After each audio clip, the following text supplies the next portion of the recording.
நம்ம பச்சை பயிறு தோசை ரெடி பண்ணுறோம். இந்த வெயில் டைமில் இந்த தோசை சாப்பிட்டா ரொம்ப உடம்புக்கு நல்லது. டின்னருக்கு இதில் 100 கிராம் பருப்பு பச்சை பயிறு இதில் போட்டுக்கலாம். மிக்சியில் போட்டு அரைச்சிடலாம்.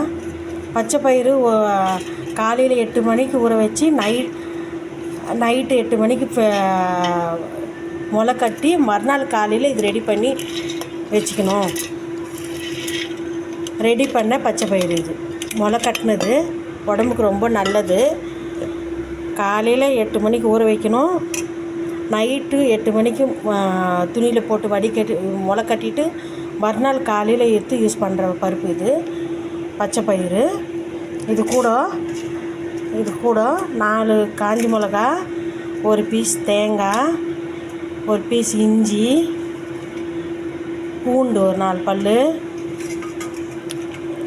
ஜீரகம் எல்லாம் போட்டு அரைச்சி எடுத்துன்னு வந்துடலாம். இப்போது நம்ம அரைச்சிட்டோம், இப்போது ரெடி பண்ணிட்டோம். இதில் அரிசி மாவு போட்டுக்கலாம். வேணா அரிசிக்கு மாவு கலந்துக்கலாம். இல்லையா தோசை மாவு வீட்டில் இருந்துச்சுன்னா தோசை மாவு வீட்டில் இருந்தால் ஒரே ஸ்பூன் கலந்துக்கலாம். ஜாஸ்தி போடக்கூடாது. வீட்டில் வேறு யாரும் சாப்பிட மாட்டாங்க. அதனால் இது ஒரு ஆளுக்கு தான் 4 தோசை வரும். இதை கலக்கிற மிக்ஸ் பண்ணுறேன். இது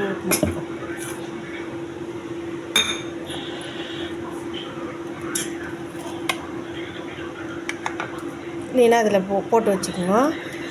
இதில் தேவையான அளவுக்கு ஒரு வெங்காயம் போட்டுக்கலாம், கொத்தமல்லி போட்டுக்கலாம்.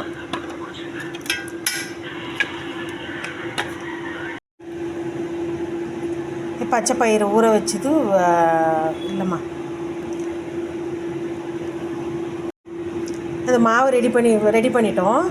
தோசை மாவு பதத்துக்கு அரைச்சிட்டு வெங்காயம் கொத்தமல்லி எல்லாம் போட்டு தோசை ஊற்றிக்கலாம். தோசைக்கு ரெடி பண்ணிக்கலாம். சேம் தோசை மாவு எப்படியோ அவ்வளோதான். 1 ஸ்பூன் இப்போ போட்டுக்கலாம். வேணா இது பச்சை பயிராக கூட 1 ஸ்பூன் அரிசி ஊற வச்சுக்கலாம். நம்ம ஊற வைக்க மறந்துட்டோம் இல்லை அரிசி மாவும் போட்டுக்கலாம். இது புளிக்க வேண்டிய அவசியம் இல்லை. நம்ம ஏற்கனவே ஊற வைக்கும் போது முளை கட்டின போதெல்லாம் அது புளிச்சிருக்கோம். இது அப்படியே இந்த வெயில் டைமில் காலையிலையோ நைட்டுக்கோ தோசை ஊற்றி சாப்பிட்டா ரொம்ப ஹெல்த்தியானது, உடம்புக்கு நான் ரொம்ப குளிர்ச்சி. நெக்ஸ்ட்டு இதுக்கு ஒரு சட்னி ரெடி பண்ணிடலாம். சட்னிக்கு பார்க்கலாம். கார சட்னி ரெடி பண்ணுறோம். அந்த தோசைக்கு ஒரு 3 ஸ்பூன் 2 பீஸு கருவேப்பிலை,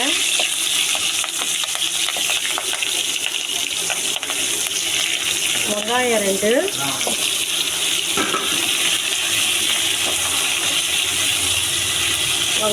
போட்டு நல்லா வதக்கலாம். இது கலருக்கு ஒரு 3 மிளகா காஷ்மீர் மிளகா போட்டுக்கிறோம், நல்லா கலர் வர்றதுக்கு. அப்போ காரத்துக்கு ஒரு 6 மிளகா, அவங்க காரத்துக்கு தகுந்த மாதிரி மிளகா போட்டுக்கணும். இது வெங்காயம் நல்லா வதங்கட்டும். பெரிய வெங்காயம் 2 வெங்காயம் போட்டுக்கிறோம்.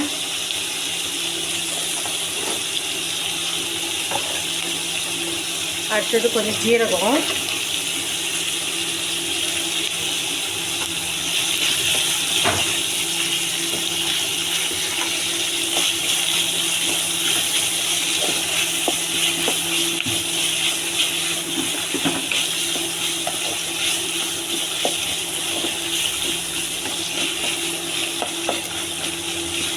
கொஞ்சம் கல் உப்பு போட்டுக்கலாம். வெங்காயம் சீக்கிரமாக வதங்கும், அப்படியே இதில் போட்ட மாதிரி இருக்கும். வெங்காயம் கல் உப்பு தேவையான அளவு.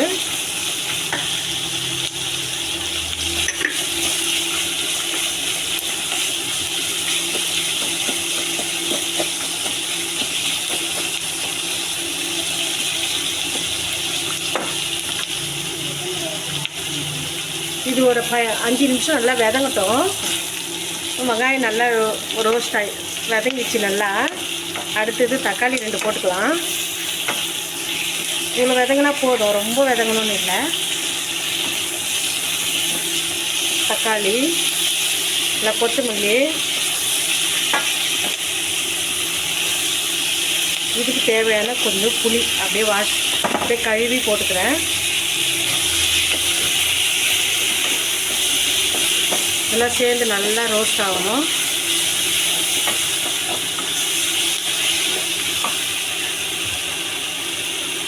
ஒரு ஸ்பூன் ஆயில் போட்டுக்கலாம்.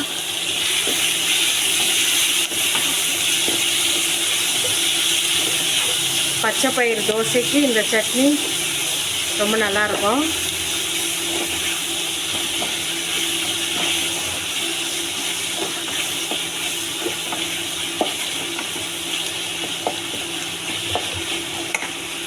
ஒரு 2 நிமிஷம் விதங்கட்டும்.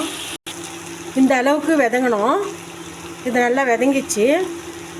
இப்போ அரைச்சின்னு வந்துடலாம் நம்ம சட்னி.